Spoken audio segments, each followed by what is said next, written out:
융자형 집주인 임대주택 사업 안내서라고 해서 한국감정원에서 나온 거고요. 보면 융자형 집주인 임대주택 사업 일환 해갖고 이렇게 나옵니다. 사업의 소개가 나오는데 아까 말씀드린 대로요. 집주인에게 저리의 기금을 융자를 지원하고 이자 부담을 줄여주겠다. 그 대신 이 주택에 대해서 좀 취약층, 그렇다면 이제 무주택 청년, 신혼부부 포함해서 이쪽, 그 다음에 고령자에게 8년 이상 저렴하게 임대하는 제도입니다. 임도를 의무적으로 해야 되는 이런 사업이다. 이렇게 보시면 될 것 같으세요. 그래서 기존에 있는 집주인 같은 경우가 보통 뭐 4% 오른데 뭐 3.2% 좀 넘어가고 있죠. 지금 최근에 대출 나온 거 보니까 4.2% 요구하더라고요. 4.2%.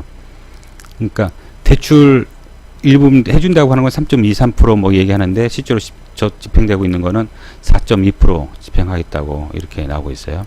근데 이런 것들을 연 1.5%로 해주겠다. 그래서 낮은 기금 융자로 변경해 주겠다는 겁니다. 이제 말씀드린 대로 20년 안 된 아파트, 지금 현재 세입자가 살고 있어도 상관없고 집을 살 때도 상관없고 이렇습니다. 그래서 살고 있고 그 다음 분 들어올 때도 마찬가지로 상관이 없습니다. 그 다음 분한테 적용이 되겠죠. 그 대신에 이제 조건은 이렇습니다.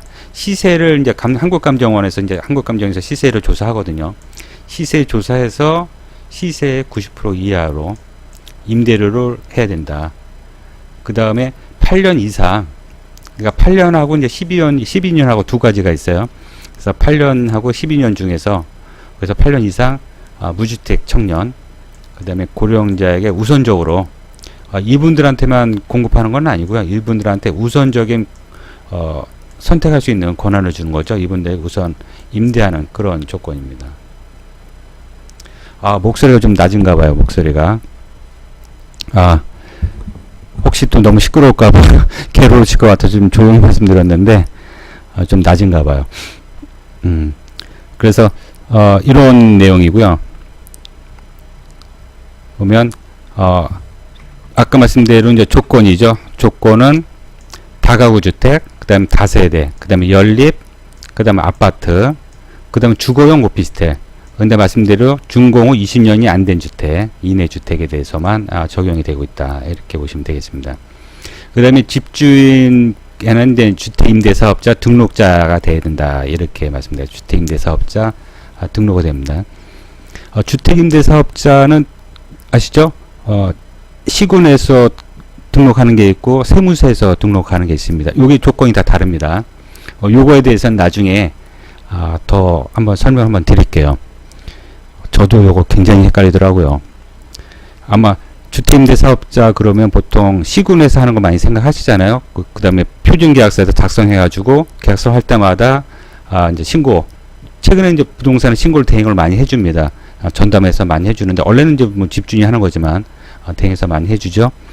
그런 게 있고 또 이제 나중에 이제 양도세 관련된 거 하려면 이제 세무서에다가 신고도 해야 됩니다. 주택임대사업자를 정식으로 내서 해야 이제 나중에 양도세에 관련된 이런 혜택을 또 받을 수가 있습니다.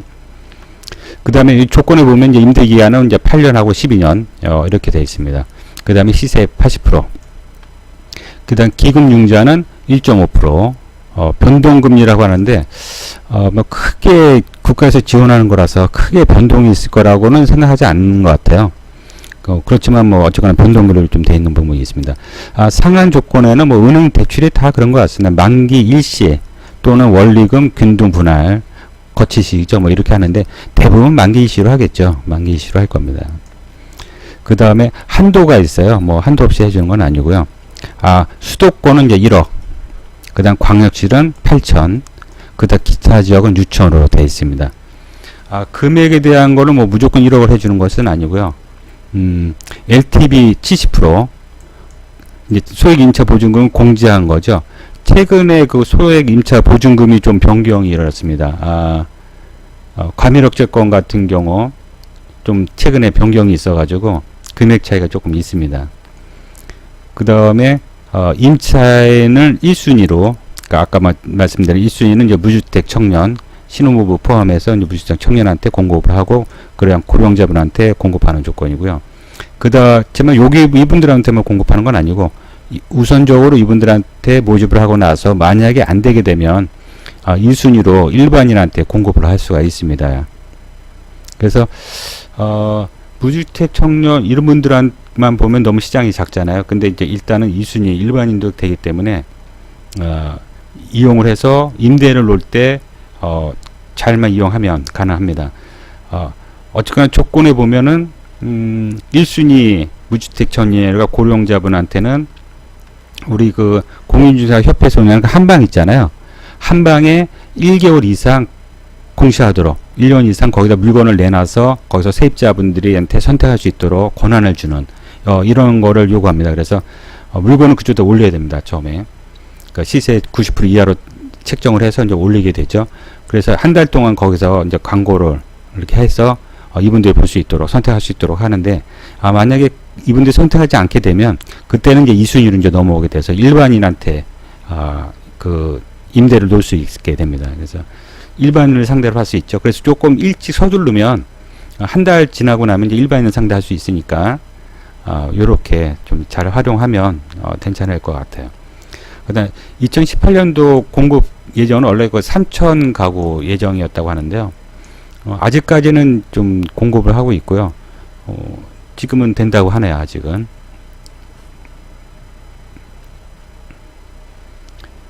뭐 이런 경우에 추천하라고 해서 이렇게 나오는 것들 보면 그 이자 연 4%짜리였던 거 이렇게 좀 이자 감액이 이제 이렇게 많이 되고 이자 감액이 이제 1,250만 원 되고 뭐 4%짜리를 1.5%로 낮춰놨으니까 4%가 1.5%짜리가 된 거죠. 이렇게 이제 됐으니까 이자에 대해서는 이제 이자가 많이 줄죠. 그 대신 임대료는 이제 90%니까 좀 소득이 조금 임대 소득이 좀 줄 겁니다. 그래서 중개 이제 660만 원이라고 이렇게 본 거죠. 그러면 기타 경비 조금 들어가는 경비 빼면 뭐 이렇게 되면 11만 원 보면 약 한 580만 원 정도 수익이 난다. 이렇게 경감 좀 부담을 줄일 수 있다. 소득을 좀 늘릴 수 있다. 이런 얘기가 되겠습니다. 그 다음 것도 마찬가지입니다. 그 다음 것도 다세대 뭐 같은 것도 마찬가지입니다.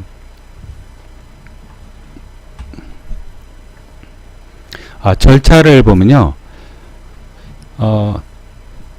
절차를 보면 이제 사업을 신청을 하게 되는데 신청하기 전에 사실은 이게 우리은행에서만 취급합니다. 그래서 우리은행에 집주인 융자 기금 대출 관련된 상담을 신청하시면 됩니다. 그래서 우리은행에서 취급을 하니까 이제 상담을 받으시면 되고요. 상담 받아 보시면 뭐 대부분 될 겁니다. 그 이제 된다고 하면은 한국감정원에 이제 사업을 신청을 하면 되고요. 그러면 그 신청을 하게 되면 시세 조사라고 합니다. 왜 그러냐면 이제 월세를 책정을 해야 되잖아요. 90% 정도 하려면 이제 월세 90%가 얼마만큼 되는지 시세를 이제 한국감정원에서 하게 되는데 10건 이내는 똑같이 받습니다. 10건 이내. 그러니까 하나나 두 개나 세 개나 10건 이내는 50만 원 받습니다. 이후로는 요금이 더 달라집니다. 그래서 그 신청하고 나면 한국감정원에서 이제 문자가 오죠. 전화나 50%에 대해서 그 시세 감정하는 거에 50% 정도는 먼저 내십시오 하고 요청이 옵니다. 그러면 그거를 이제 납부하게 되면 접수증이 이제 오게 되고요. 그 접수증 가지고 은행 가서 융자를 신청하게 되는데 융자 신청하게 될 때 그 만기가 있어야 되잖아요. 언제 집행을 할 건지 이제 은행에서 당연히 물어보겠죠. 언제 만기 집행을 할 겁니까? 물어봤을 때 집행이 되려면 계약이 돼 있어야 되겠죠. 계약이 안 돼 있는 상태에서 집행해 주자고 하면 언제 줄 건데요? 언제 필요하세요? 그러면 아직인데요. 그러면 그럼 되면 오세요. 그러겠죠. 그러니까 시세 조사하고 그거 가지고 서류 가지고 가면 되는데 만기가 이제 돼야 되겠죠. 그래서 매매가 되는 경우에는 매매 끼고 매매 사면서 전세 끼고 그때가 이제 집행일이 되지 않습니까? 잔금일이 되고 그때 이제 융자 기금이 나오게 하는 이런 방법 이렇게 할 수 있고요. 이제 살고 있고 이제 만기가 될 때는 이제 집주인이 받아서 이렇게 돌려서 하면 됩니다. 그래서 이제 뭐 정상적으로는 이제 뭐 임차인을 모집을 해서 어쨌거나 이제 매매한 경우에는 뭐 잔금일이 되겠지만 임차인을 모집을 하고 나서 융자 신청해서 이제 마치고 그 다음에 사업자 등록, 이때 사업자도 요구합니다. 그래서 임대사업자도 사실 그 전에 내야 되겠죠. 이렇게. 그래서 내고 나서 융자 신청할 때 이제 서류도 같이 내고, 그래서 기금 융자를 받아서 이제 계약 관리를 하는, 최종적으로 계약 관리는 이제 집주인이 하는 겁니다. 이렇게 집주인이 계약 관리를 한다. 이렇게 보시면 될 것 같으세요.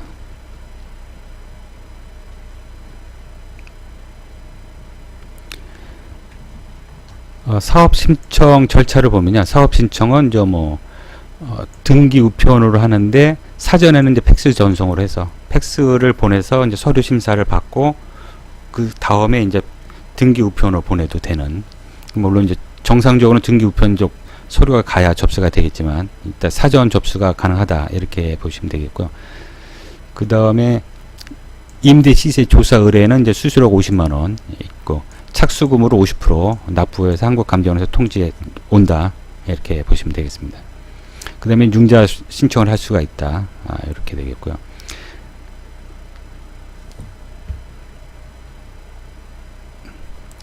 그 다음에는 사업자 등록증, 거주자 관할 구청, 거주 세무서, 그 다음 구청에서 계약 신고하는 거죠. 그 다음에 기금 융자는 이제 우리은행에서 이렇게 하시면 됩니다.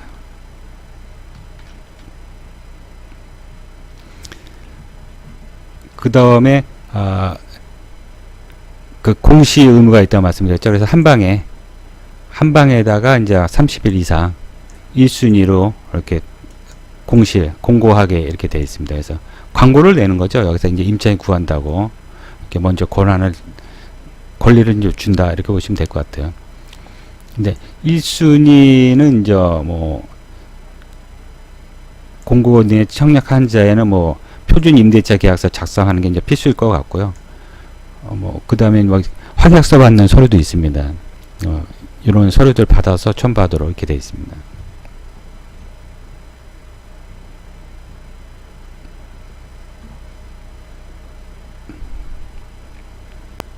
그 다음에 계약 관리라고 하는데, 집주인과 임차인의 계약 조건 이행 여부를 이제 관리한다, 이렇게 한 거죠. 이행하기 위한 확약서 거기다 쓰게 되어 있습니다. 그래서 임대인도 쓰고, 또 나중에 이제 임차인을 많이 구하면 임차인도 그거 하겠다는 그런 거 확약서를 쓰도록 되어 있습니다. 그 서류에 들어가 있습니다. 그 내용 보면 이제 시세의 90%다. 그 다음에 연 5% 이상 인상하지 않겠다는 이런 게 있습니다. 그 다음에 임차인, 아까 1순위였죠. 무주택, 청년, 신혼부부, 그 조건이 되는지 이제 모니터링 하는 거. 혹시 그 사이 이제 바뀌면 이제 조건이 달라진 거죠. 이런 것들 얘기고요. 그 다음에 임차인 자격은 한국감정원에서 주거복지 시스템 대상 조사하겠다, 이런 내용입니다. 그 다음에 1순위는 청년, 신혼부부, 고령자, 2순위는 일반인인데, 만 19세 이상이면서 만 39세 이하 되고요. 그 다음 혼인기간은 7년 이내. 그 다음 고령자분은 이제 만 65세 이상을 이제 1순위로 이렇게 보시면 되겠습니다. 구비서류 이렇게 있고요. 구비서류 보면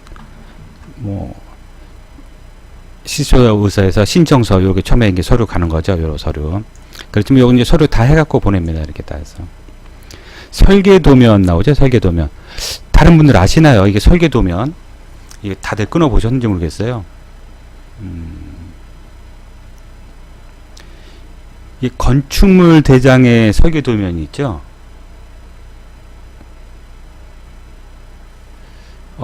설계도면은 그 인터넷상에 발부가 안 되죠. 건축물 대장은 되잖아요. 건축물 대장은 되는데, 건축물 대장 발급할 때 도면을 첨부하면 설계도면을 끊어줍니다. 설계도면은 이제 그 전체적인 조감도에 있는 전체 면적, 그 다음에 전용 면적이죠. 일반적으로 전용 면적에 대한 거 이렇게 요구하면 전체적인 걸 끊어주세요. 아니면 전용 면적이 된 걸 끊어주세요. 이렇게 얘기하면 발부를 해줍니다. 근데 요거는 인터넷상으로 발부는 안 되고요. 근처에 있는 각 그 동, 구청 이런 데 가서 발급을 신청하시면 발급이 됩니다. 그러니까 건축물 대장 끊으면서 설계도면 어떤 것도 같이 전용 면적에 대한 것 같이 좀 끊어주세요. 이렇게 하면 발부가 되겠고요. 그걸 요구합니다. 그 이유 중에 하나는 빤하죠. 도면이 어떻게 생겼는지 여기 사실 한국감정에서 모르잖아요. 어떤 걸 임대할 건지. 뭐 동호수만 갖고 저희들은 이제 대충 알지만 거기는 뭐 어쩌거나 서류가 필요하니까 대부분은 설계도면이 있다고 보시면 되겠고요. 예전에 거는 좀 없는 게 있다고 하더라고요. 없는 경우는 어쩔 수 없을 것 같아요. 물어보니까 뭐 없는 경우는 어쩔 수 없다 뭐 얘기는 하는데 최근에 있는 대부분 집들은 다 있는 것 같습니다. 그래서 건축물대장 설계도면 꼭 첨부해가지고 준비하셔야 된다는 거 이렇게 보시면 될 것 같아요.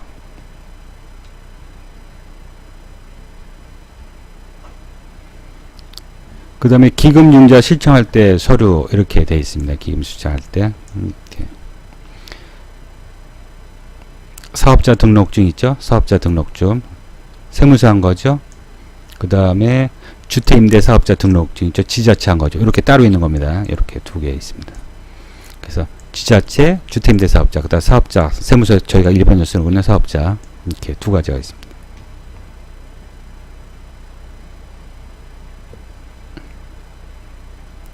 이렇게 해서 간단하게 설명을 드렸고요.